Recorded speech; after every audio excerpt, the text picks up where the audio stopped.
अव वळिकलेत का? अहो मी साहू आणि कुन्नाची साहू. अव मी माझ्या धन्याची साहू. आणि धन्याची ओळखताय ना? माझ्या धन्याचं नाव ज्योतिबा फुले. अव जिच्या हातात ज्ञानाचं पहिलं पुस्तक आलं आणि ज्यामुळं यो समदा समाज हादरूनच गेला, ती मी सावित्रीबाई ज्योतिबा फुले बोलते. माझा जन्म 3 जानेवारी 1831 रोजी सातारा जिल्ह्यातील नेवसे पाटलांच्या घरी झाला. आणि पाटलांच्या घरची मोठी लेक म्हणून माझं लय कौतिक झालं. माग लय लेकरं बाळ होती बर का, पण म्या थोरली होते म्हणून माझं लय कौतिक व्हायचं. आणि माझा बा आणि समद्यासनी सांगायचा, पहिली बेटी आणि धनाची पेटी. म्या 9 वर्षाची झाली आणि समद्या गावामध्ये अहो वार्ताच पसरली की व नेवसे पाटलाची लेक उपवर झाली. आता उपवर होणं म्हणजे काय मला त्या वक्ताला काय कळत नव्हतं. अहो उपवर होणं म्हणजे मुलगीचं वय लग्नाला आलेलं होतं. त्यावेळी 9 वर्षाचं मुलगी आणि 12 वर्षाचं मुलग. अहो जणू काही पाळण्याला बाशिंगच बांधण्याचा त्यो काळ झालं. पहिलं स्थळ आलं बघा ज्योतिबा रावांचं. आणि वधूवर पक्षांना स्थळ बी पसंत पडलं आणि माझे लगीन ठरलं ज्योतिबा रावांशी. शुभ लग्न सावधान. आणि मी ज्योतिबा रावांची अर्धांगी बनले आणि फुल्यांच्या घरची गृहलक्ष्मी बनले. आणि इकडं आले आणि समद्या गावातली लोक आमच्याकडे बघून अगदी लक्ष्मी नारायणाचा जोडा शोभून दिसतोय असं कौतिक करू लागले. आणि मी घरला गेले. माझं स्वागत लय थाटामाटात करण्यात आलं बर का. आणि अहो तुम्ही आता तुमच्या धन्यासनी कसं हाक मारतायसा नावानी, तवा म्या माझ्या धन्यासनी लाडानं शेटजी म्हणायचे. आणि माझं धनी पहिल्याच दिवशी आलं की व हातात पाटी आणि पेन्सिल घेऊन. आणि तुम्ही सांगा, लग्नाच्या पहिल्या दिवशी असं कोण पाटी पेन्सिल बायकोसाठी घेऊन येते का? पण माझं धनी घेऊन आलं आणि मला म्हणलं, साऊ तुला आता लिहायला वाचायचं शिकायचं बर का. अहो मला बी लहानपणी लय शिक्षणाची वड होती. मी 5 वर्षाची होते नव का, गावातनं ख्रिस्ती मिशनरीची एक गाडी जात होती आणि त्या गाडीतून अहो एक पुस्तक पडलं आणि त्या पुस्तक मी घेतलं आणि बघितलं. त्यामध्ये लय सारी चित्र होती आणि त्या चित्राच्या खाली आणि एक मजकूर बी लिहिला होता. पण तो काय मला कळला नाही. आणि मी बाकडे गेले आणि बासनी म्हटलं, बा ही लय सारी चित्र आहेत, एक बी ओळखीचं नाही, पण ह्या लय छान असं काहीतरी लिहिलंय आहे. बा म्हटलं, अगं साऊ मला वाचता आलं असतं तर मी तुला सांगितलं असतं.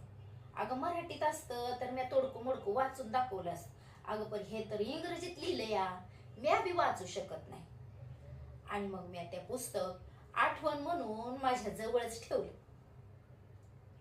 आणि ज्योतिबाराव पाटी पेन्सिल घेऊन मला लिहायला शिकवू लागलं. पण ह्यो कर्मठ समाज अवघ बसतोय बाई. त्यांनाच कळलं की ज्योतिबा आपल्या बायकोसनी लिहायला वाचायला शिकवते म्हणून. अहो समाजाचं काय घेऊन बसलाय?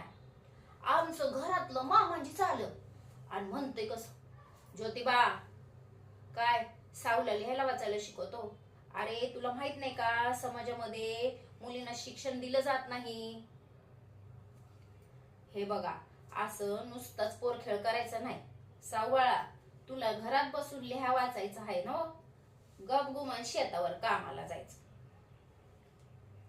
ज्योतिबा रावांची आत्या सगुणाबाई आणि हिच्या संग मी शेतावर जाऊ लागले. आणि रानात काम करून झाल्यावर समधी लोक आंब्याच्या झाडाखाली लंडायचे. आणि ज्योतिबाराव काय मला लंडू देत नसत बर का.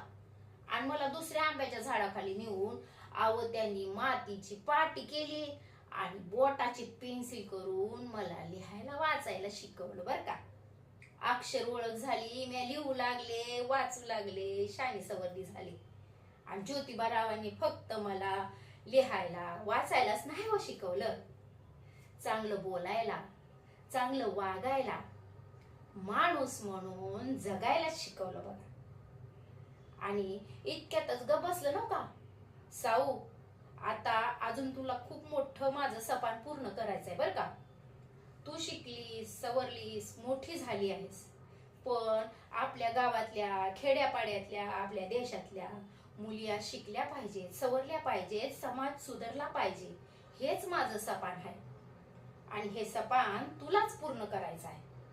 तूच पुढाकार घेऊन गावातल्या समद्या पोरीसनी गोळा करून मुलींसाठीची शाळा चालवायची आहे. पुण्याच्या भिडेवाड्यात 1948 साली मुलींसाठीची एक पहिली शाळा काढली आणि या शाळेतल्या मुलींना शिकवायची मोठी जबाबदारी त्यांनी माझ्यावर सोपवली. अहो, ज्या लुगड्या सकाळी मी शाळेला जायचे ना आणि सांच्याला दुसऱ्याच लुगड्यात घरला परतायचे. आणि ह्याची बी एक वेगळीच कहाणी आहे बर का. मी जेव्हा शाळेत शिकवायला जायचे, रस्त्यातली लोक फिदी फिदी फिदी फिदी हसायची, माझ्याकडे टक्का मक्का बघायची आणि म्हणायची कशी, ए ती बघा मॅडम चालली, मॅडम आली मोठी मॅडम, हा समाज बिघडवते, धरा तिला, धरा धरा धरा, थांबवा तिला, थांबवा की, असं म्हणून शेण दगड धोंडे दगड. एके दिवशी एक दगड माझ्या कपाळवरच बसला, रक्ताच्या थारोळे वाहू लागले. पण म्या डगमगले नाही. मी म्हणले, लोक हो, फेका फेका, तुम्ही दगड धोंडे शेण किती बी माझ्या अंगावर फेका, पण म्या घाबरणार नाही बर का. म्या माझ्या धन्याचं सपान पूर्ण करणार आहे असं म्हणून. आणि मी मनाची समजूत काढायची, ईश्वरा या लोकांनी क्षमा कर बा. मी स्वतःशी म्हणायचे, साऊ आज हो समाज तुझ्यावर दगड धोंडे शेण भिरकतो ना, उद्या पुढे जाऊन हो समाज तुझ्यावर फुलं उधळल बघ, चल. असं म्हणून मी मुलींच्या शाळेत जाऊन शिकू लागले. एक दिवशी तर एक लय विलक्षण प्रसंगच घडला बघा. एक आडदांड माणूस माझ्या रस्त्यातच आडवा आला आणि म्हणतोय कसा, ऐ माग व्हायचं, माग फिरायचं म्हणले ना, माग फिरायचं, आब्रू शाबित राहते ना. आणि येऊन जाऊन तो बाई माणसाच्या आब्रूवरच काय तो यो काय विसरला होता काय. नेवसे पाटलाची मुलगी आहे मी आणि ज्योतिबा सारख्या पैलवानाची बायको, असं म्हणून त्याचा हात त्याचा पिरगाळला, किंवा सानकीनं कानाखाली वाजव. त्या माझ्या कानसुलीचा आवाज समद्या गावातच घुमला बघा. आणि लोक घाबरून पळू लागली आणि म्हणू लागली, अरो साऊ काय भ्याड नाही बा, आणि ती पळपुटी तर मुळीच नाही. आणि तेव्हापासून या समाजाचा त्रास मला होणारा कमी झाला बघा. मुली शाळेत येऊ लागल्या, शिकू लागल्या, सवरू लागल्या आणि म्या बी आनंदानं शिकू लागले. मुली आ ई ई आनंदानं भरून गेलं बघा. मुलींची शाळा भरली आणि मुलींना शिकवू लागले. पण आमच्या लग्नाला बराच कालखंड लोटला होता, पण आम्हासनी मूलबाळ काय झालं नव्हतं. माझा आईबा ज्योतिबारावांना दुसऱ्या लग्नाचं सूट. आता तुम्ही मला सांगा, एका लेकीला कसं वाटलं असेल. पण ज्योतिबारावांनी मला पाठ फिरवली नाही.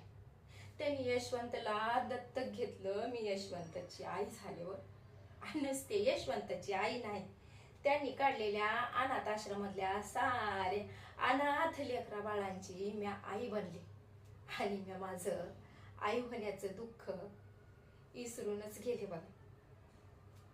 योग काळाचा घाला आणि ज्योतिबाराव मला अर्ध्यातच सोडून गेलं बघ.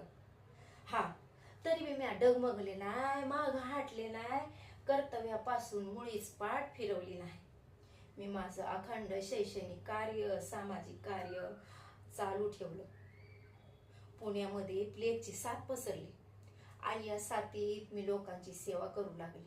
आणि सेवा करता करताच मला या प्लेगच्या साथीनं कधी ग्रासलं हे बी कळलं नाही बघा. आणि देवा घरचं बोलावणार. मला ह्याचं दुःख वाटत नाही बरं का, अजिबात नाही. कारण म्या जगले एका ध्येयासाठी, एका उद्देशासाठी म्या जगले. माझ्या धन्याचं सापान पूर्ण करण्यासाठी म्या जगले.